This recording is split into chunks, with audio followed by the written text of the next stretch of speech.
I really, really, really, really want to be Kodesh, Kodesh. I really, really, really, really want to be Kodesh.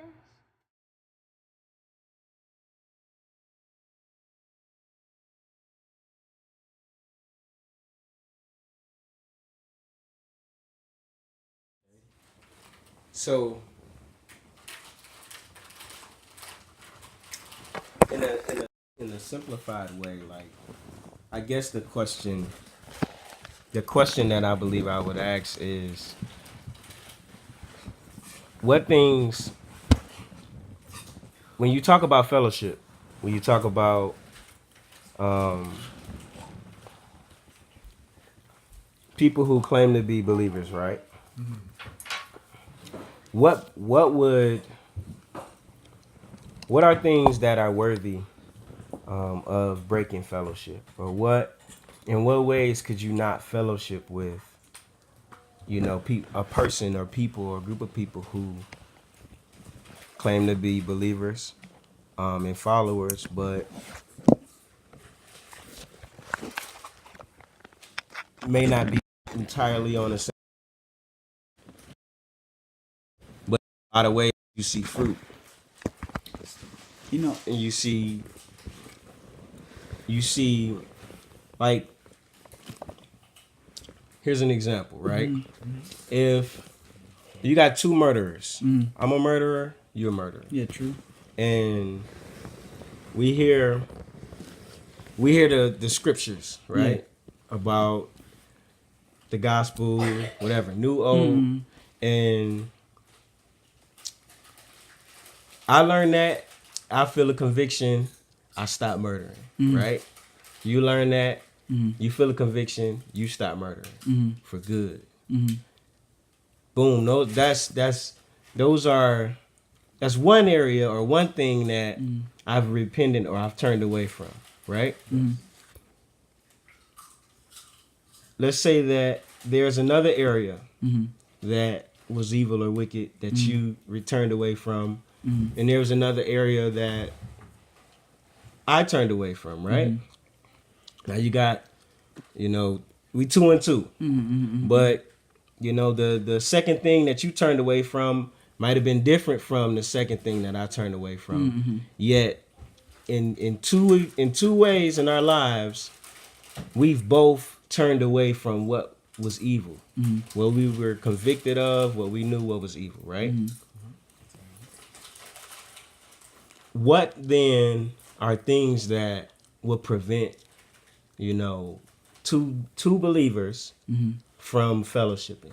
You know, so one time I was having this conversation with somebody, and this girl, and she was telling me about how all these beautiful things she does in her life, and she loves her neighbor. She truly cares about the people that she's around. She does good works and like just seemed like a great person, right?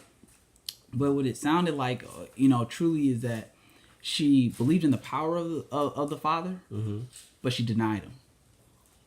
So it was kind of like so like say for instance let's just say like a sin is like we both don't kill, right? We both don't kill, that's cool. We both don't commit adultery, right? That's cool, right? But when it comes to a point where, what are you using as your script? What is your foundation that you're using to set the play of, okay, you don't listen to this artist anymore. Okay, that's fine, but you listen to that artist. So what is the foundation? Is it just because it sounds bad? Is it because it promotes a bad message? What are you tying yourself to?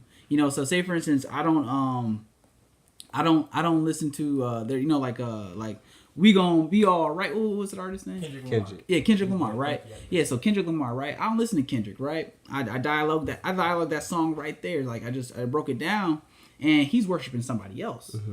I don't listen to it because he's promoting, he's giving me an ideology that goes against my father's ideology that gives me. So the reason why I don't listen to it is not because I think it's wrong. I think it is wrong, but it's because it goes against the ideology and the how my brain and my mind, how the Father wants it to process.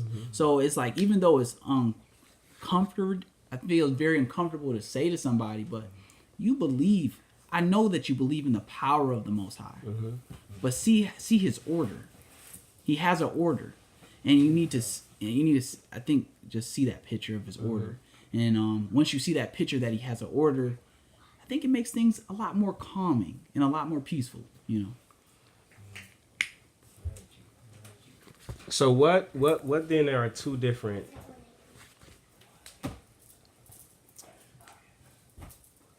how do you distinguish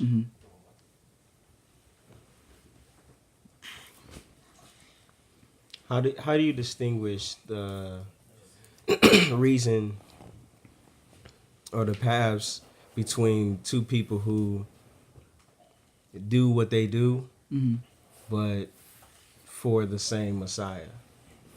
What do you mean? Oh, because they don't truly believe, and they don't love. So you're saying, what do you mean? If it's like this, would you ever want to hurt yourself? I mean, if you're in a healthy mind state and everything like that, Right. you know, no, you wouldn't, right? Right. So if you believe that the Father's words are healthy, you know, why would you go against them? If you believe His wisdom is true, why would you reject it? You're hurting yourself. If we just go by a biblical definition of love, to love me is to love my commandments. If you don't follow or obey or even know what they are, how do you love? Right. You know, it's like when I go to my, you know, when we go to our parents and we get yelled at, you know, it's like it's like, shoot, just do what I tell you, and then we're gonna be all cool. But we don't. So I hear you though. I hear you. You know what I'm saying, loud and clear. But I think I hear you loud and clear. In that is you know, it's that simple. Just do what I ask. And that's where true love can come from, because now I think you can find the Father by just observing nature and seeing the path and the cycles, because the Father, His law is all around. Yeah. But it comes to a point where you need to, there's certain things that you just won't know, that you just gotta listen to. Yeah. You know, but it's gonna eventually get there, and He judges the heart and everything like that. A contrite heart is somebody that submits to Him, not just submit. You know. So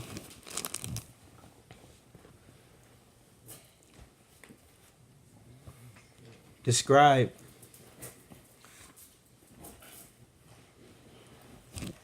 can you describe a type of a believer or a professor, someone who professes to believe, who could be in the room or was in the room, but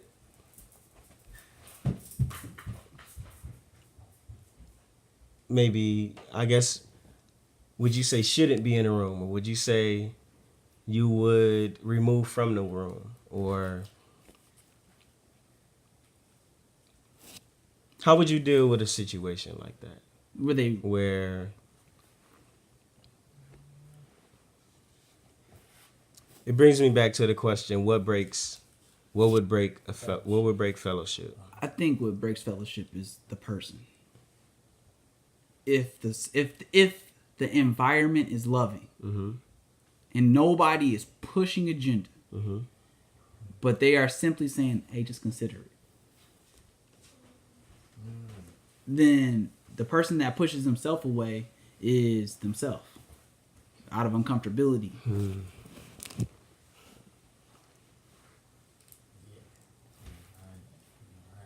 So how would you deal with a person who would believe differently than you? So right now I'm talking to this one homegirl, and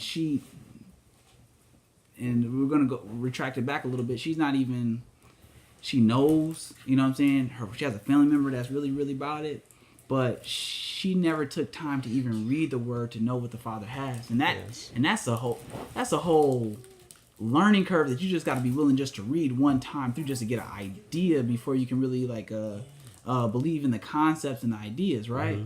So all I can do is keep calling you, be patient, show you like, yo, I care, like, you know what I'm saying? But more than me, like, the Father cares, you know what I'm saying?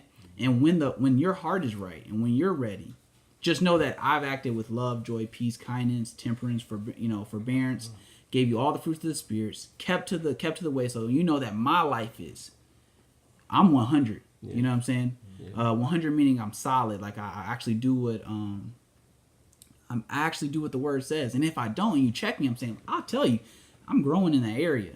But thank you for convicting me because I need to grow. You know. Would you prevent a person from fellowship if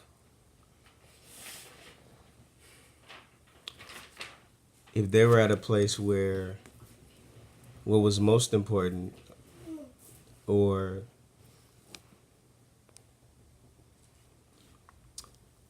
what they believe? So you got a believer who, and I'm asking this because I've noticed like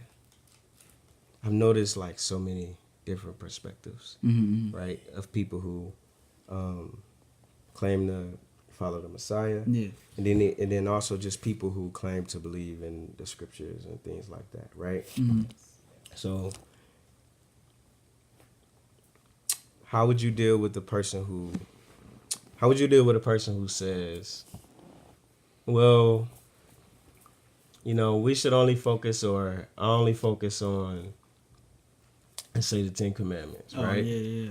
So they say, I only focus on the 10 Commandments, right? Yeah. But their desire is to continue to be around you. Yeah. Continue to learn. Yeah. And even if in some ways they may not agree, either in that moment, I may not ever agree. How would you deal with a person like that? I would have to assess how close they are to me. You know, if it's, and, you know, I mean, I hear your question. I think I would assess how close they are to me. I would think that, even though they only accept the 10 Commandments, are they affecting me? Are they affecting my path? Because if they're not if they're just accepting the 10 Commandments, they're accepting 10 Commandments, but they're like, oh, you know, listen to me, bro, I honor you. You know what I'm saying? Like, yo, I don't agree. Yeah. I like your heart, though. I'm still listening because I think what I'm starting to realize is that when people say I only follow the 10 Commandments, they never seen somebody that's like, come on now. Like, let's just be real. How many people, as we talking into this mic right now, how many people actually trying to live righteous? Like, legitimately live righteous. Where if I say, yo, Chris, where your tassels at, bro? And you won't get mad. You know what I'm saying? Might hurt. You know what I'm saying? It might feel a little bit uncomfortable, and I just did that for the conversation right now. We good. You know, but like, that's truly love. Yeah. You know, if we see love as discipline, that's the thing. Nobody see love as discipline. Yes. You know, so love is true discipline. It's like this. Hey, yo, a friend of ours, Melissa. Yo, you studying for this test? Yo, you need to get on it. You need to keep studying. Don't give up. Or should I just sit from the side and say, well, she really should study. You know, but I ain't gonna say nothing. Yeah. You know, so I think if they're not disturbing your walk, and they're not plotting and scheming on the side, and they're genuine, hey, they cool. But they're not the inner circle. Yeah. Because the inner circle has influence. And if any sign comes that they acting up or they can't or they ain't, and they're not, if you're bearing the fruit of love, you wouldn't act a certain way. If you're bearing the fruit of kindness, you're not going to try to punk somebody. Yeah. And you see them trying to punk people, we need to talk. Yeah. You know what I'm saying? Then you gotta go. I don't even tell you. But the thing is, what I've learned is that you're not even going to want to be in the environment. Yeah. Because you know that your stuff can get called out. So that person's going to leave because they know that people can see them eventually. That they don't fit in their game, don't work no more. So, but if they really sincere, they're going to want to stay. They want to see. But if they stay long enough, people going to see. That's good. That's good. Yeah.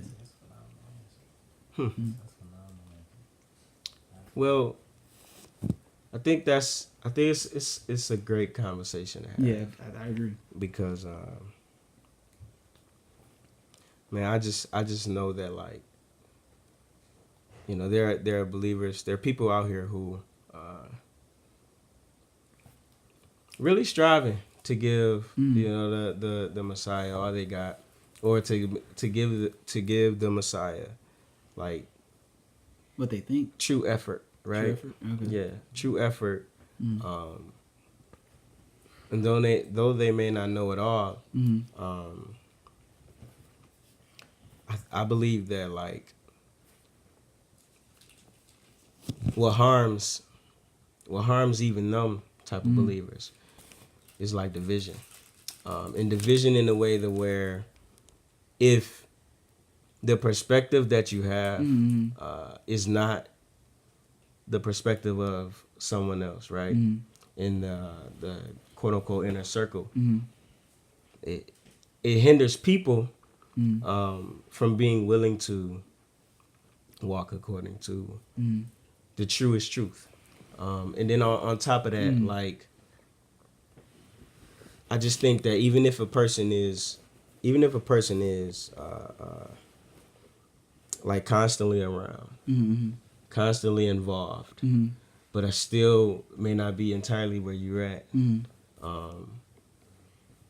When you sever that, what do you leave them to? If their desire in the first place was never to not grow. How would you judge their desires not to grow? I would judge it based off of the things that they say, and the things in the way that they deal with you, right? So like, if you coming at me with something, right, and I'm just like nah, I don't agree, and that's just that. I think that in that area at that time, that person is they stuck on where they at, and their desire to grow may not be there in that area. But a person who's saying, I'm not there yet, or I don't quite understand that yet, but my desire is to learn more. I'm not there yet. Yeah, that's but I'm trying. I'm trying and I'm learning, and I don't want to break. I don't want to, I don't want to sever our relationship. Yeah. I need a person like you, yet I ain't there yet. Yeah. And it's not that I won't ever be there. It's that I still have things to understand about it that I don't understand yet. And I have not reconciled yet. I want to, but I just haven't reconciled it yet. I think that those are people who get lost when you have the attitude that, well, if you ain't there yet, then, we can't fellowship, or we can't. But people who say that, they got the wrong heart. Right, them type of people. Oh, no, you can't do Oh, you saying the people who say that? Yeah, you can't do nothing about them. Yeah. Shoot, they going to the wayside. I mean, until they wake up. I mean, until they hit their head really hard. Yeah. Until they find, what's really going to get them? When they find out that they don't know something. And then you corner them. Yeah. And then when you corner them, they're gonna. I personally believe those type of people, when you corner them, they're gonna start yelling. They'll be really pissed off. They might even, then you'll see their true fruit, because it's not based on love that they're doing it. It's based on they're being a Pharisee in a sense of, let me slash that. They just want to be right. Yeah. So if you're hanging around people that just want to be, if it's the person just want to be right, there's nothing you can do for them. I mean, they're blind already. I think, they're kind of blind. But, for people who are sincere and they want to learn, I mean, I think, because I don't know. I would agree. Tell me if you agree with me. But when I found out about the Sabbath, I was like, why didn't nobody tell me? Yeah. Like, there's more ways, more things for me to do, because before this point, I just felt like I'm just supposed to be, all I held on to is love your neighbor, but like, there got to be more than this. And then to see that there was, man, it was refreshing to me. Because every other faith got something. Why don't I got nothing? I agree. In one sense, it's like, well, for me personally, I'm the type of learner that, like, I will. My desire is to learn as much as I can in order to, you know, like please the Most High, and beyond you know, not just the sole purpose of saying I want to be able to do this or know this to make him happy, but I've always carried the mind frame or the desire to like take everything that I know that is true and give it to people that don't know it. Give it to people that like are lost, people who are in darkness, you know, and things that I didn't know that I know now. Yeah, I've always had a desire to say, and a willingness to be like, look, I was wrong here. I was wrong, and this I believe is more mature, you know, and so. But even think about your heart, though. Yeah. Come on now. Yeah. You're willing to say you're wrong? How many people are willing to say they're wrong? It ain't even got to be about the Father. Yeah. Yeah. There's a lot of people that's a hard issue, you know? I mean, to find people that are generally rare, you know what I'm saying? Like, you ain't going to find that. Yeah. Like, when you find them, you're like this. Whoa. Like, yo, I can say you did something wrong. You okay? Your heart, you ain't going to. And then, you know, so. And that's a good place to be in, I believe, you know. Yeah. I think that's the heart to have in order to build in a family, you know, so. Yeah. All right, well, thanks for chopping it up. Hey. Thank you. Rock for a pillow. Hey, this is Rock for a Pillow. Prayed up.